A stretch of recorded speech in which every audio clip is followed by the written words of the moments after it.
ये हमारे देश का दुर्भाग्य रहा कि हम 2500 वर्षों तक एक अंधेरी गुफा में से चलते रहे और हमें कायर बना दिया गया, बुज़दिल बना दिया। बुज़दिल भले, मैं आलोचना नहीं कर रहा हूं, इतिहास की बात बता रहा हूं कि जब बुद्ध ने कहा अहिंसा परमो धर्म, मैं हिंसा की कोई भावना भड़का नहीं रहा हूं, मगर अहिंसा से कायर बन गए हम। हमारी ताकत थी, जो क्षमता थी, जो ओज था, वो हम बिल्कुल छोड़ गए। बुद्धम शरणम गच्छामि, धम्मम शरणम गच्छामि, संघम शरणम गच्छामि, और भिक्षुक बन गए और जंगल में घूमते रहे। जो ज्ञान था वो लुप्त होता गया। और उसके बाद में एक ऐसा फैज आया, एक ऐसा समय आया गोरखनाथ का, कि गोरखनाथ तो अपने आप में उच्च कोटि के योगी थे, मत्स्येंद्रनाथ अपने आप उच्च कोटि के योगी थे, एक शंकर के अवतार स्वरूप थे।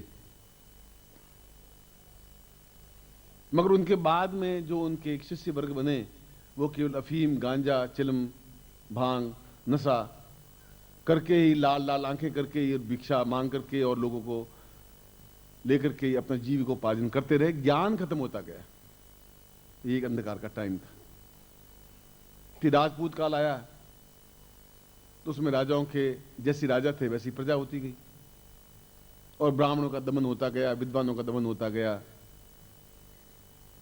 जो राजा की चापलूसी, चाटुकारिता करने लगे, वो महान बन गए, मंत्री बन गए। वैसा क्षण आ गया।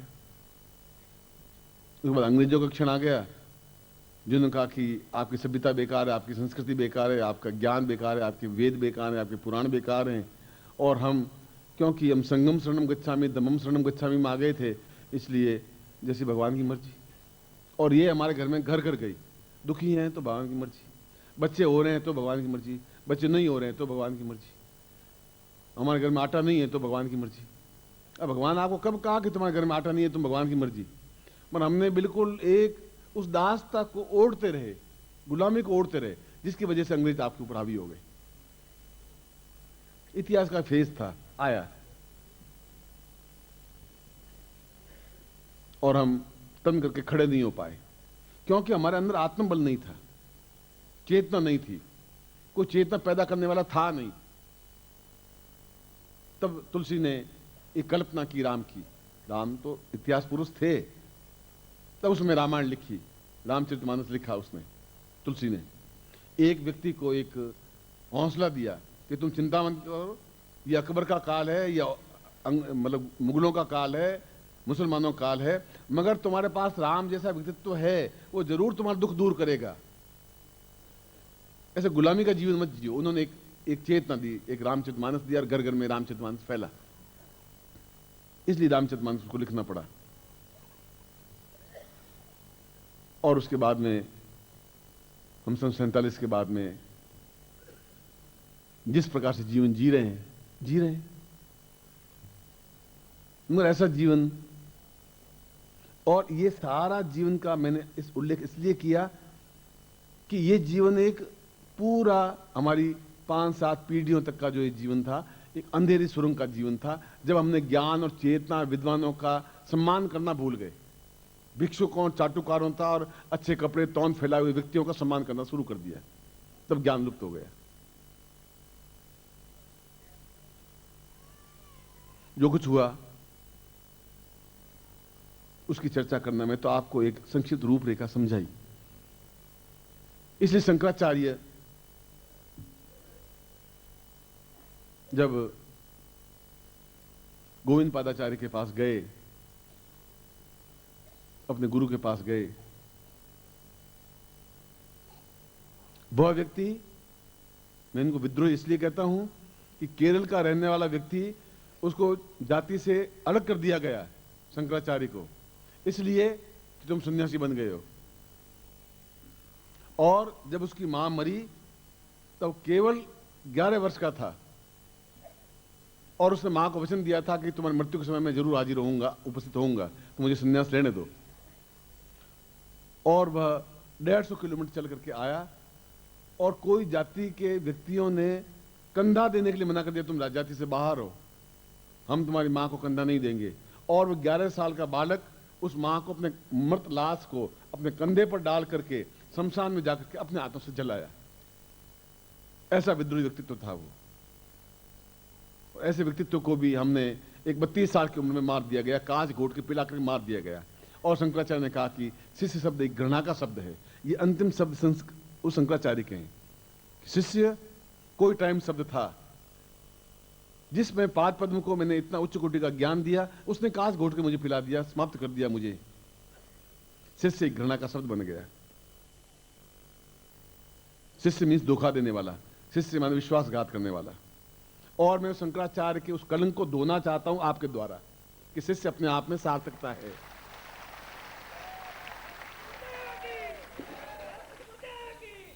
बोले परम पूज्य गुरुदेव की, परम पूज्य गुरुदेव की, परम पूज्य गुरुदेव की, सिद्धार्थ साधक परिवार की।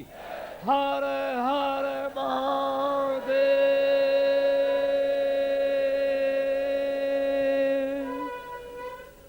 और अगर शंकराचार्य ने कहा होगा तो बहुत दुखी मन से कहा होगा। और देखिए कि हम कितने घटिया व्यक्ति थे, इतने बड़े महापुरुष को समाप्त कर दिया स्वार्थ के लिए। और आज तक व्यक्ति शंकर भाष्य को समझ नहीं पाया, पढ़ना तो बहुत दूर, समझ नहीं पाया। और अगले आने वाले 100 वर्षों में भी लोग समझ नहीं पाएंगे। इतना गूढ़, इतना महत्वपूर्ण वह ग्रंथ है। एक ही ग्रंथ लिखा, एक व्यक्ति ने। बुद्ध यहां पैदा हुए भारतवर्ष में, बिहार में, और सारे राजा बौद्ध बने। और जब राजा बने तो पूरी प्रजा बौद्ध बन गई। और सब जगह एक ही नारा, बुद्धम शरणम गच्छामि। एक अकेले व्यक्ति ने बौद्ध धर्म को यहां से खदेड़ दिया हिंदुस्तान से। चीन में फैला, जापान में फैला, हिंदुस्तान में नहीं फैलने दिया उस व्यक्ति ने। इतना महान तेजस्वी व्यक्तित्व था, अकेले व्यक्ति ने सब कुछ करके दिखा दिया। और मेरे सामने तो इतने लोग हैं। जब वो अकेला व्यक्ति इतना पूरे भारतवर्ष में घूम करके इतना कुछ कर सकता है, तो आप में कोई न्यूनता नहीं है, कोई कमी नहीं है। वापिस अंधकार नहीं आ जाए, मेरा शरीर रहे नहीं रहे, मैं इस बात का कोई गर्व घमंड नहीं कर रहा हूं। इच्छा तो जरूर है कि कुछ ज्ञान कागजों पे उतारूं। और ये बात भी डेफिनेटली है कि अभी कई वर्षों तक मरूंगा नहीं, मौत तो मेरे पास आएगी नहीं, मैं आपके बीच में रहूंगा ही।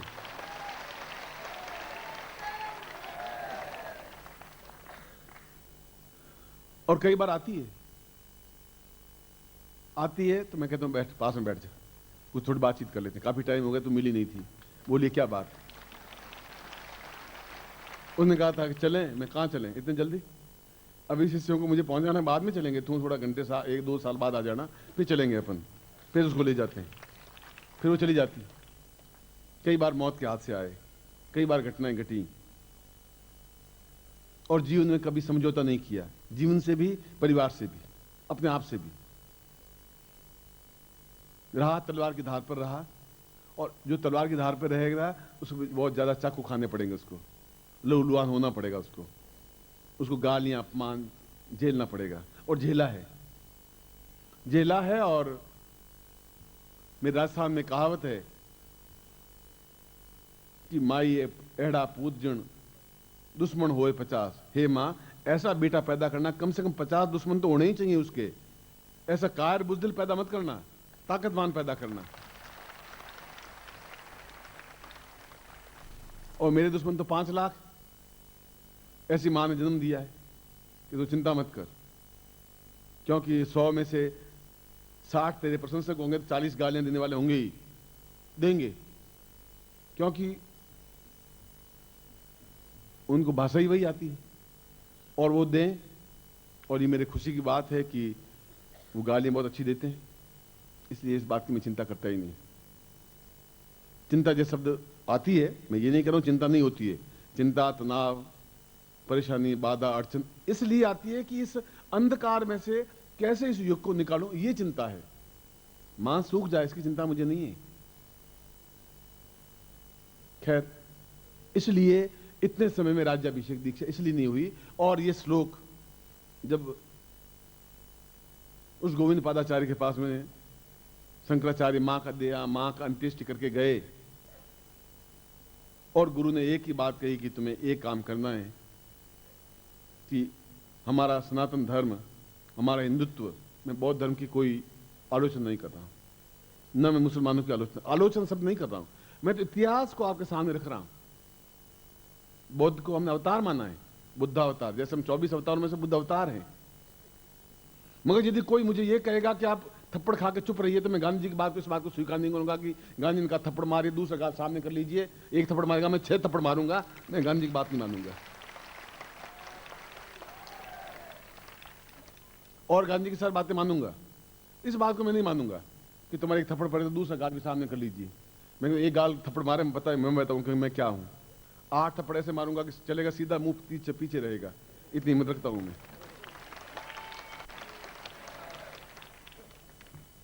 इसे कायर और बुज़दिल होकर के नहीं मरूंगा, जीऊंगा भी नहीं, क्षमता के साथ। इसलिए राज्याभिषेक दीक्षा रखी, राजयोग दीक्षा पिछली बार रखी, और राज्याभिषेक दीक्षा इसलिए रखी कि आप अपने आप में सही अर्थों में वैसा संपन्न जीवन व्यतीत करें जैसा एक परिभाषा राजा के लिए है। और राजा का तात्पर्य है वह सर्वोपरि होता है, उसको राजा कहते हैं। अब तो राजा रहे नहीं। 47 के बाद में इंदिरा जी ने सब राजाओं को बिल्कुल पेंशन देकर के एक धागे बांध करके लटका दिया। मगर मैंने राजाओं का युग देखा है, बस उनको मूड में आ गए, इसको फांसी दे दो, चलो जाओ इसको फांसी दे दो, उसको बेचारे को फांसी दे दो, चलो ये लड़की बहुत सुंदर, इसको घर में रम में डाल दो, रम में डाल देते।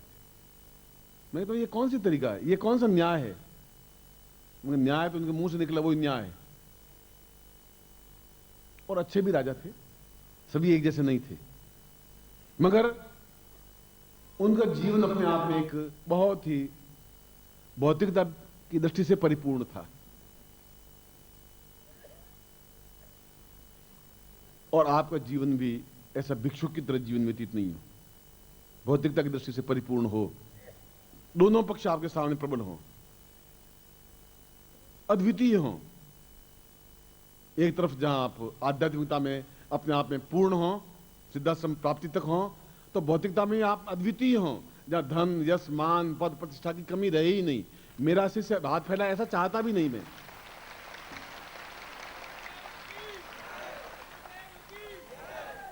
जब मैं भिक्षुक नहीं हूं तो मैं आपको भिक्षुक कैसे बनाऊंगा?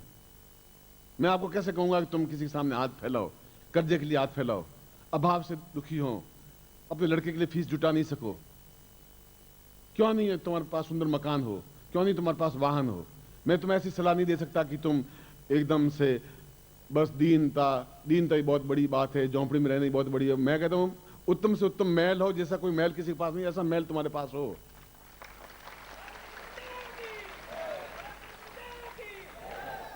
अधर्म का पैसा नहीं हो, हम पैसा पाकर के अन्याय नहीं करें, गरीब को दुखी नहीं करें, हम दान दें, मंदिर बनाएं, धार्मिक कार्य करें, और जितने भी उच्च कोटि कार्य वैसे करें, पैसे का दुरुपयोग नहीं करें, मगर गरीब भी नहीं रहें, अपाहिज भी नहीं रहें, अशक्त भी नहीं रहें।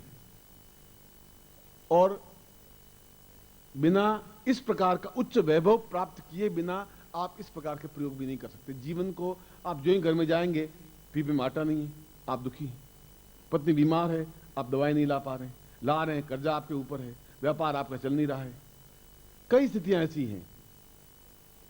आप प्रमोशन चाहते हैं, प्रमोशन नहीं हो रहा है, आप बात कर रहे हैं, सामने वाला मान नहीं रहा है, आप झुंझला रहे हैं, कैसे समझाऊं? आप चाहते हैं कि ये ज्ञान है, ये अध्यात्म है, वो कह रहा है ये कुछ नहीं है, तो तुम्हारी वाणी में सत्यता क्यों नहीं आ जाती है? आप कहें सामने वाला मना कर दे, ऐसा नहीं हो सकता, ऐसा होने नहीं दूंगा। इसलिए नहीं होने दूंगा कि यह तब हो सकता है जब 6 चीजें व्यक्ति के पास होंगी, उसको राज्य कहते हैं। जो 6 व्यक्तियों के पास चीजें हों और अनायास प्राप्त हो, उसके लिए प्रयत्न नहीं करना पड़े। प्रयत्न करके तो आप दिन भर, मजदूर बहुत प्रयत्न करता ही है, ईंटें ढोता ही है, और शाम को 150 रुपए लेके घर चला जाता है। परिश्रम से तो यह प्राप्त होता है, परिश्रम से धन प्राप्त नहीं हो सकता। धन प्राप्त होता, सारे मजदूर जितने हैं वे अपने आप में बहुत करोड़पति होते, फिर तुमसे ज्यादा परिश्रम करते हैं, 12-12 घंटे ईंटें, गारा और चूना और ढोते हैं। सद्गुरुदेव डॉक्टर नारायण दत्त श्रीमाली जी के दुर्लभ वीडियोस, पुस्तक, पत्रिका एवं साधना की निःशुल्क दीक्षा प्राप्त करने के लिए नीचे लिखे हुए नंबर पर वीरल पटेल जी को व्हाट्सएप पे अपना नाम और अपने शहर का नाम लिखकर भेजें। धन्यवाद।